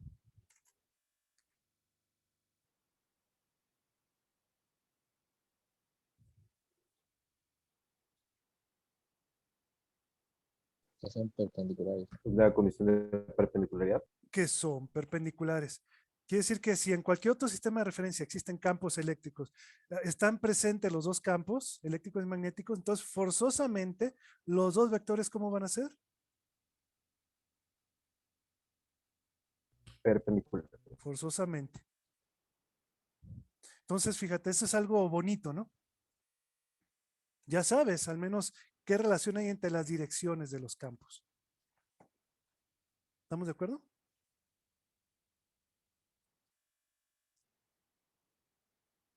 Bueno, pues resulta, damas y caballeros, que esta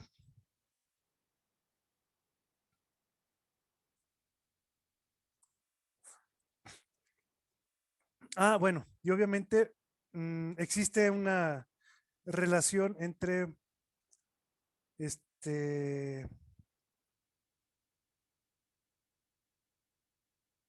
fíjate,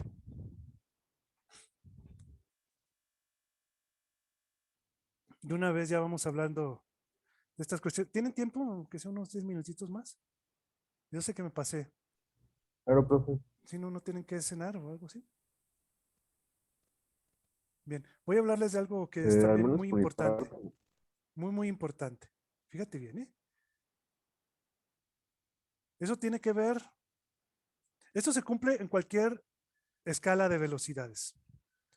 ¿Te acuerdas de la ley o la fuerza de Lorentz, más bien?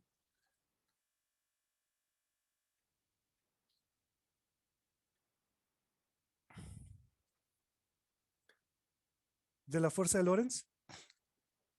¿Cómo es la fuerza de Lorentz?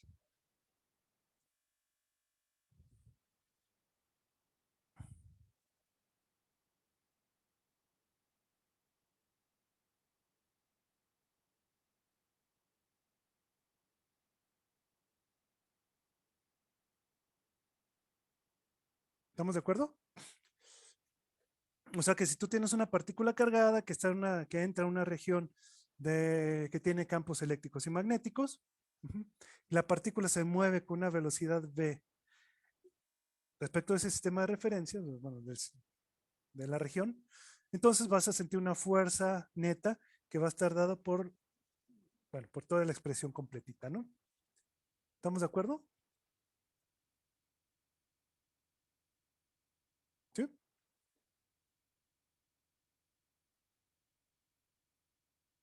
Bueno, Sí, profesor. aquí hay una cuestión. Fíjate bien. aquí una cuestión. Imagínate que tú estás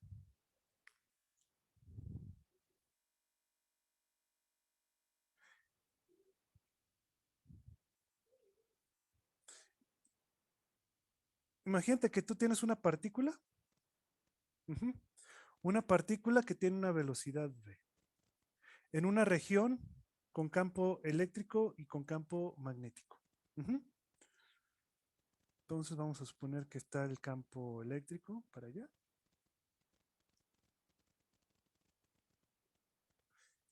Y la región de campo magnético.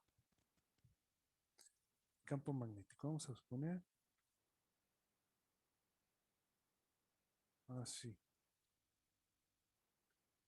Vamos a dibujar las líneas de campo magnético así. ¿Sale? Bueno, supongamos que esto está cargado positivamente. Entonces, el objeto por la acción de los campos magnéticos, ¿qué va a sentir?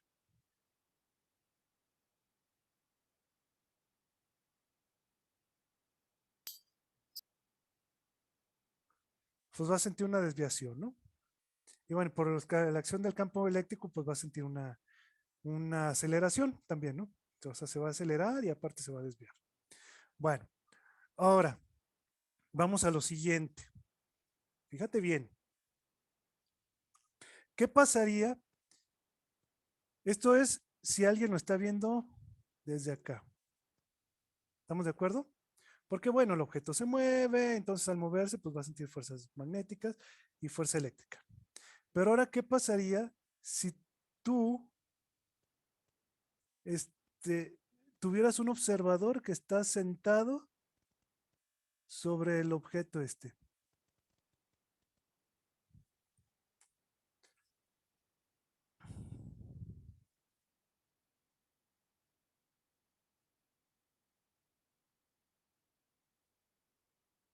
V0. Ujú. O sea, para ese observador no hay velocidad. ¿Estamos de acuerdo? O sea, la partícula está en reposo. Y entonces, ¿qué va a sentir? Solo fuerza eléctrica. Sí, solo fuerza eléctrica, pero aquí hay una cuestión. ¿Hacia dónde va esa fuerza eléctrica?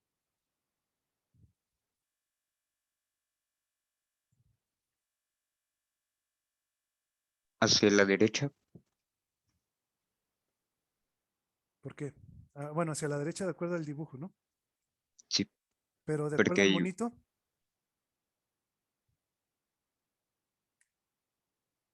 pues lo va a empujar hacia enfrente. fíjate bien, ¿eh? Fíjate bien. Este que está aquí, ¿cómo va a ver todo? Este que está aquí. ¿Cómo vería el movimiento de la partícula?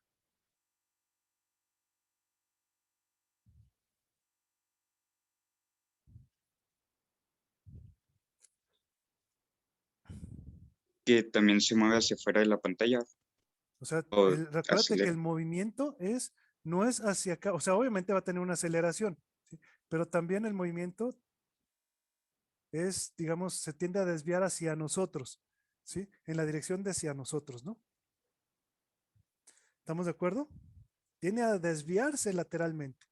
Entonces, alguien que está trepado en la partícula, ¿qué debe de sentir?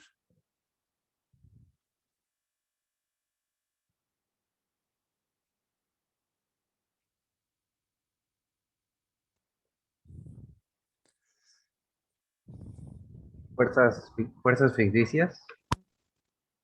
Eh,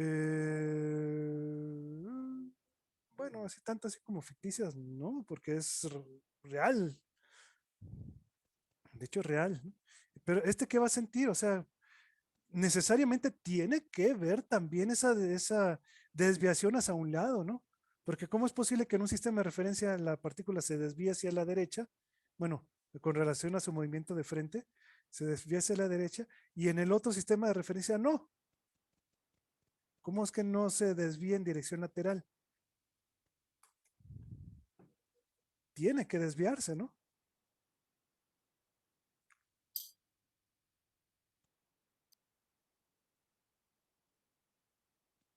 ¿Cómo podemos explicar eso?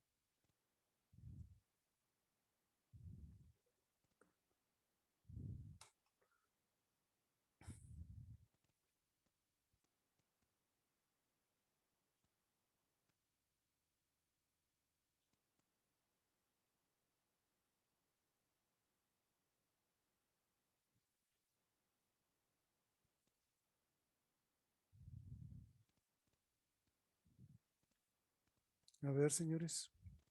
Señoritas, también aquí tenemos mujeres. ¿Cuántas niñas tenemos aquí presentes? Alejandra. Nada más está Alejandra.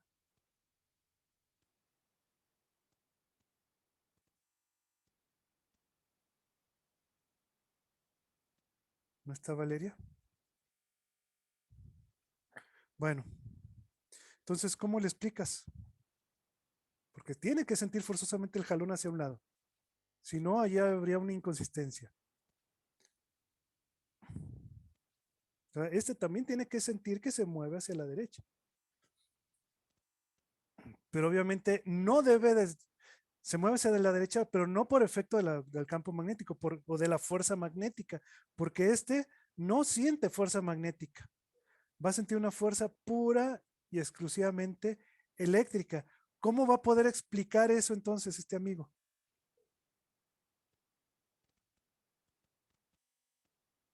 Porque la carga existe, ¿no? Y el jalón existe. Entonces, este lo puede explicar únicamente si lo explica en términos de campos eléctricos. Entonces, lo que va a ocurrir es que en este sistema de referencia él va a ver un campo eléctrico lateral, ¿sí? Un campo eléctrico que va a ser, ¿en qué dirección? Voy a ponerlo en. Este va a sentir que existe un campo magnético perpendicular al movimiento, ¿sí?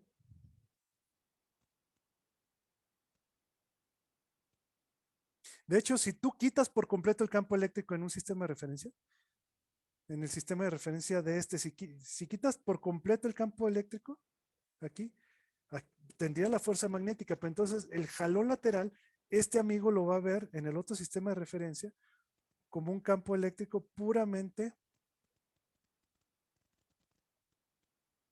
bueno, puramente como un campo eléctrico. Y de hecho, este campo eléctrico es el conocido campo eléctrico inducido. Uh-huh.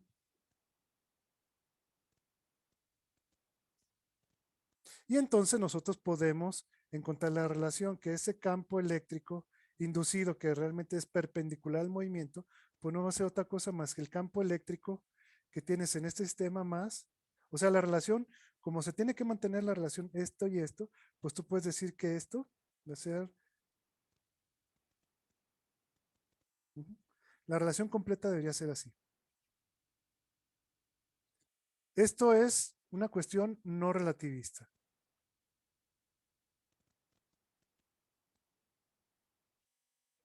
Y si quieres la relación relativista completa, ¿qué tienes que hacer?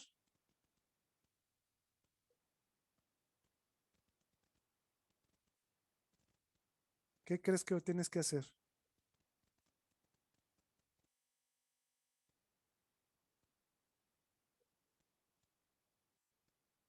Pues la relación relativista tiene que ser esta.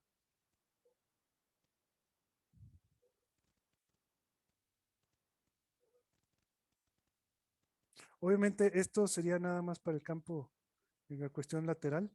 Uh-huh. Y lo único que tendrías que hacer es multiplicar esto por una gama. Meterle una gama cuando estamos en cuestiones relativistas. Uh-huh. Esto no es ficticio, ¿eh? Esto no es ficticio, esto es real. En un sistema de referencia puedes ver campos eléctricos y magnéticos, en otro sistema puedes ver puramente campos eléctricos. ¿Por qué? Porque nada más hay fuerza eléctrica, ¿sí?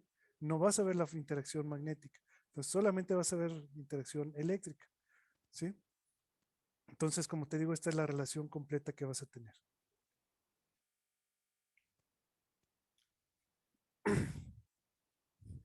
Y bueno, hay otra relación, la relación inversa. Bueno, esta es un poquito más complejo, no es tan fácil si quieres, de interpretarla.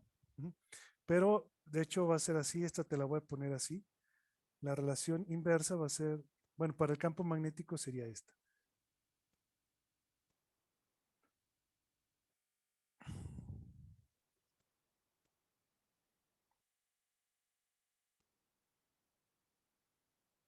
Ujú. Y va a haber otra par de relaciones que son para las componentes a lo largo del movimiento. Que las componentes a lo largo del movimiento en cualquier sistema de referencia son invariantes. Fíjate que esto es opuesto totalmente a lo que teníamos para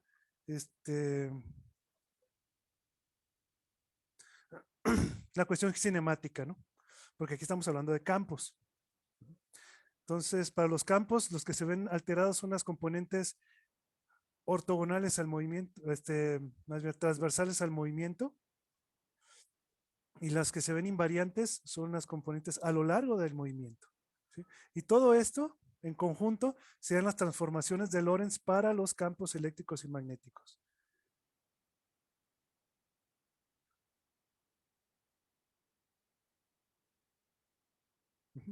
Las transformaciones de Lorentz para campos eléctricos y magnéticos.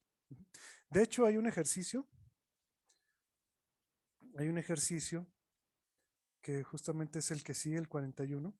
Esto es un ejercicio de cinemática, perdón, es un ejercicio puramente de álgebra, perdón.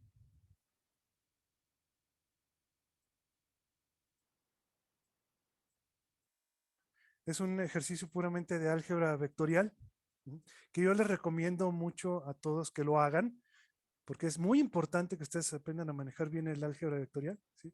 Que es a partir de estas que son las transformaciones de Lorentz para los campos, llegar justamente a esta relación, a demostrar que estas relaciones son invariantes. Es nada más jugar con esto y recordar que el campo total es la suma de las partes que son a lo largo las componentes que son a lo largo de la velocidad y las que son perpendiculares a la velocidad de movimiento.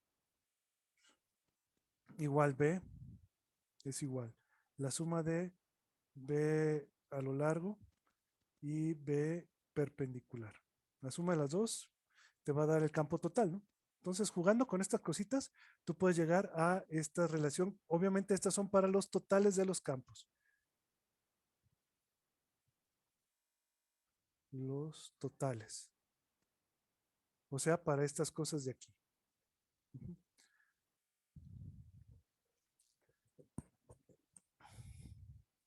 Bien, entonces esto obviamente se les va a quedar a ustedes de tarea. Y la otra tarea es, a partir de estas relaciones, de esta relación y de esta, por resolver el problema anterior.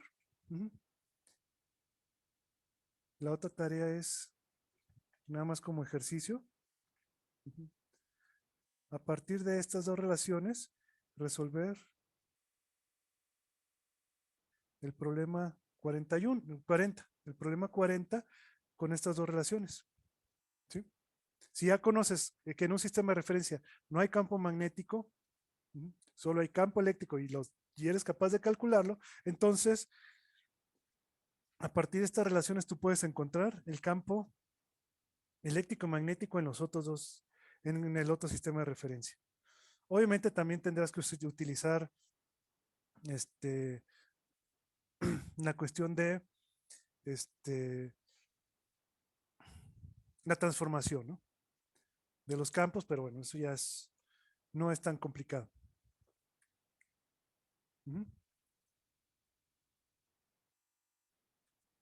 Y vas a ver que te sale exactamente las mismas relaciones.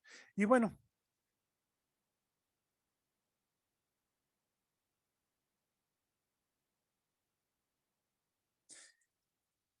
perdón, no, es sí es el 40, ¿eh? Sí, es el 40.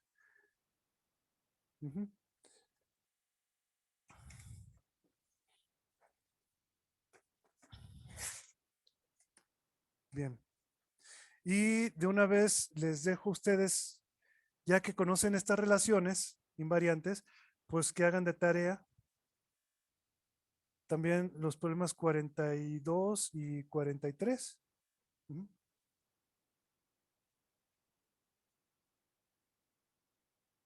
Y el 44 también les puede servir. Ujú. El 43, 42, 43 y 44. Todo esto lo pueden hacer a partir de estas relaciones. Ujú.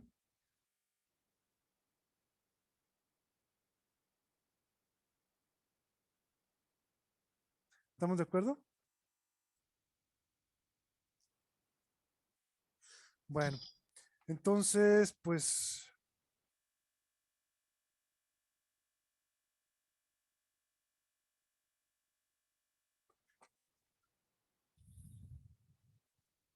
bueno, el problema 47 se los dejó Eleazar de tarea. Bueno, pues ya les toca hacer ustedes todos los siguientes problemas.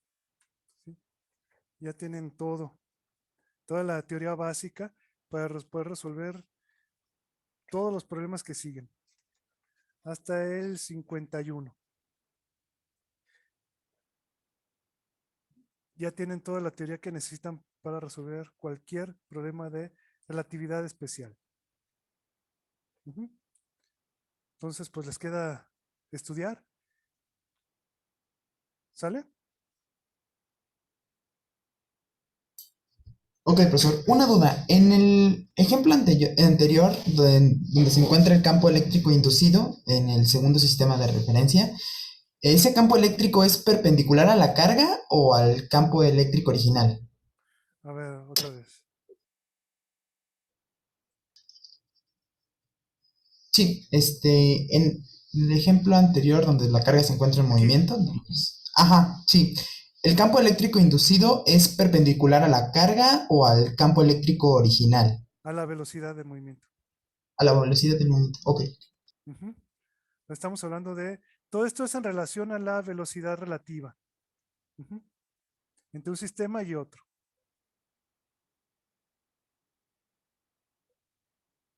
¿Estamos de acuerdo? Porque recuerda que en un sistema de referencia esta partícula se mueve para acá y en el otro sistema no está esa velocidad, más bien es la partícula está en reposo. Pero de todos modos, entre los sistemas de referencia sí existe una velocidad relativa, ¿no?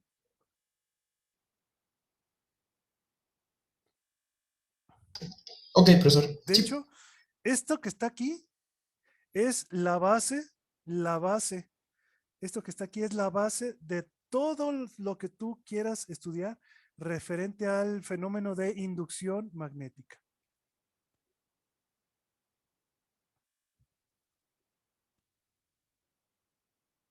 Todo lo que quieras estudiar de inducción magnética y y ley de Faraday, la base es esto precisamente, esta relación entre esto y esto. Sobre todo cuando en un sistema no hay campo eléctrico, solo hay campo magnético, pero ¿cómo es que en el otro sistema, en el otro sistema de referencia, tú veas un campo eléctrico? Entonces ese campo eléctrico es el que conoces como campo eléctrico inducido. ¿Sí?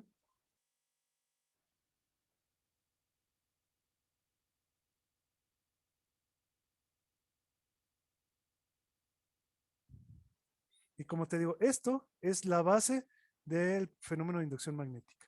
Y te digo de la ley de Faraday. Eso es todo. Ese es el principio fundamental. ¿Sí? Que tiene que ver, obviamente, con la transformación, de cómo se transforman los campos. ¿Sí? Eléctricos y magnéticos, entre dos sistemas. Es eso. ¿Sí? Una transformación de Lorentz, a fin de cuentas. El fenómeno de inducción magnética. Obviamente que pues, tú lo ves a bajas temperaturas, a bajas velocidades, ¿no? Normalmente. Pero se mantiene hasta altas velocidades y esta, como te digo, ya es la relación completa. Y bueno, obviamente esto sí merecería más tiempo para ser explicado.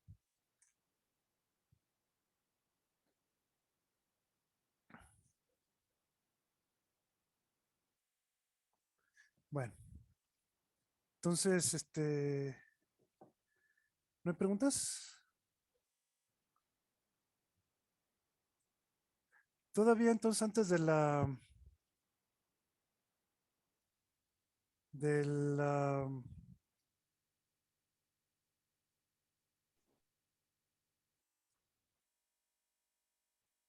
del selectivo, todavía vamos a tener una sesión el próximo jueves.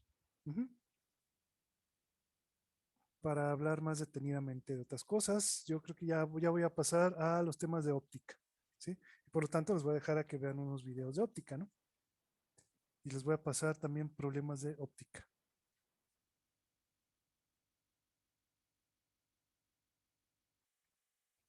Bueno, y también traten de hacer los problemas de física cuántica. Ya nos dio tiempo ahorita, pero traten de hacer los problemas que continúan en el mismo problema que les di de física cuántica. ¿Mm? Ahí, sobre todo, vienen problemas del 59 al 64, que son problemas que tienen que ver con dispersión de Compton. Ujú. Efecto Compton. Y con la relación que ya se obtuvo en uno de los videos, ¿no? Bueno, entonces hagan esos ejercicios, les hacen mucho bien, en general. Bueno, entonces, pues trabajen, sigan trabajando y a ver qué noticias vienen esta semana.